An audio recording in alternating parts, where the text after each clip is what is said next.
I have spent most of my adult life operating in the shadows, navigating a world where a man's survival depends on his instinct, his training, and his absolute silence. For over 25 years, I served as a United States Marshal. My career was defined by tracking down the most dangerous fugitives, breaking up organized crime rings, and executing high-risk warrants where a single misstep meant a bullet. I've stared down killers, cartel enforcers, and psychopaths without flinching. When I retired, I put that violent world behind me. I wanted nothing more than peace, a quiet life on my modest property, and to watch my daughter, Lily, thrive. Lily was my entire world, the only piece of innocence I had left after decades of witnessing the darkest corners of humanity. I raised her to be kind, independent, and strong, but I intentionally shielded her from the brutal realities of my past. To her, and to everyone else in our small town, I was just a quiet, aging veteran who enjoyed woodworking and fishing. But retirement doesn't erase 25 years of lethal muscle memory, and a man's worst mistake is assuming an old lion has forgotten how to hunt. The peace I spent years building was shattered when Lily started dating a man named Trent. From the moment Lily brought him home for dinner, my instincts went on high alert. Trent was charming, handsome, and spoke with a smooth, practiced confidence. But I had spent a quarter of a century interviewing sociopaths, and I knew how to read the tells.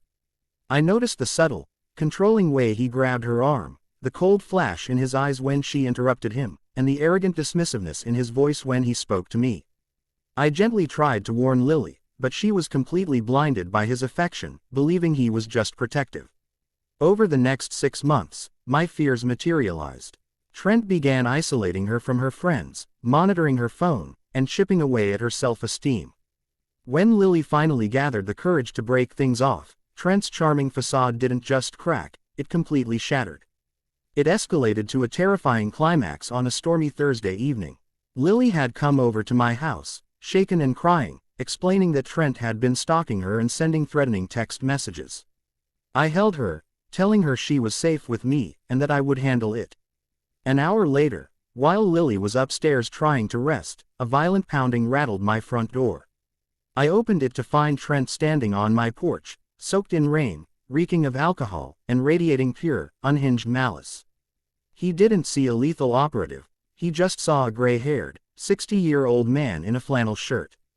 Trent pushed past me into the entryway, screaming for Lily to come down.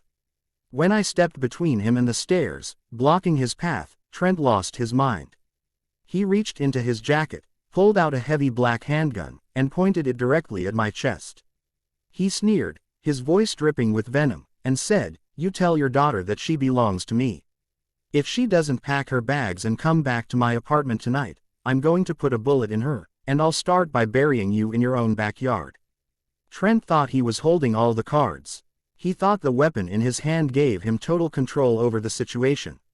He expected me to beg, to tremble, or to step aside in terror. What he didn't realize was that I had faced down weapons 3 times the size of his before he was even born. In my world, a threat against my daughter is an absolute declaration of war. The moment he threatened Lily's life, my heart rate didn't even spike. Time slowed down, a familiar, icy calm washed over my veins, and the retired U.S. Marshal inside me woke up. I looked Trent dead in the eye, maintaining complete, unblinking composure. I didn't back up. Instead, I spoke in a low, terrifyingly calm voice. "Son, you have exactly 3 seconds to lower that weapon, walk out of my house, and never look at my daughter again." Trent laughed, an arrogant, reckless sound, and snapped, "Or what, old man? What are you going to do?" He didn't even finish the sentence. Before his brain could register my movement, I stepped inside the line of fire, parrying his gun arm away from my chest with blinding speed. With my left hand, I executed a brutal, practiced wrist lock, twisting his arm with a sickening pop that forced him to his knees in agonizing pain. The handgun clattered to the hardwood floor, and I kicked it away effortlessly.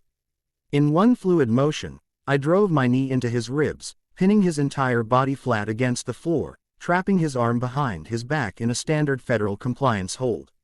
Trent gasped for air, his arrogance instantly evaporating into sheer panic as he realized how effortlessly he had been dismantled.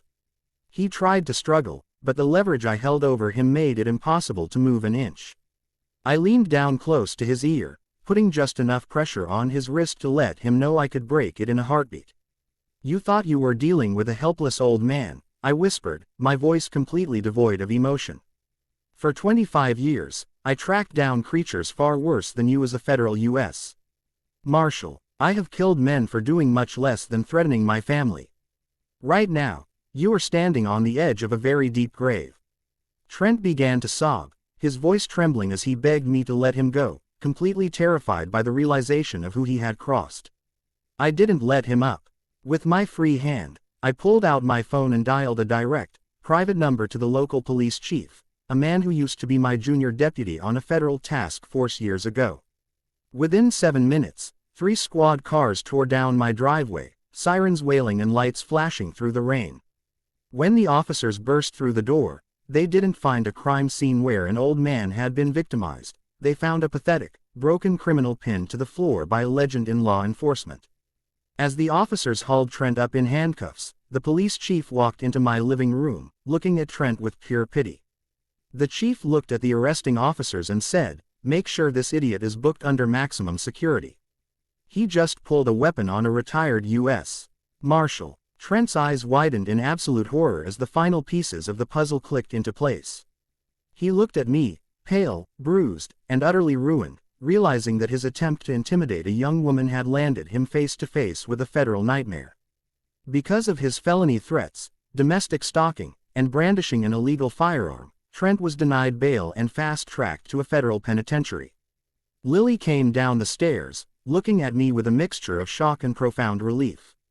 I wrapped my arms around her, the coldness leaving my eyes as I became her father once again. Trent wanted to play the predator, but he forgot the golden rule of the wild: you never threat a cub when the old bear is watching.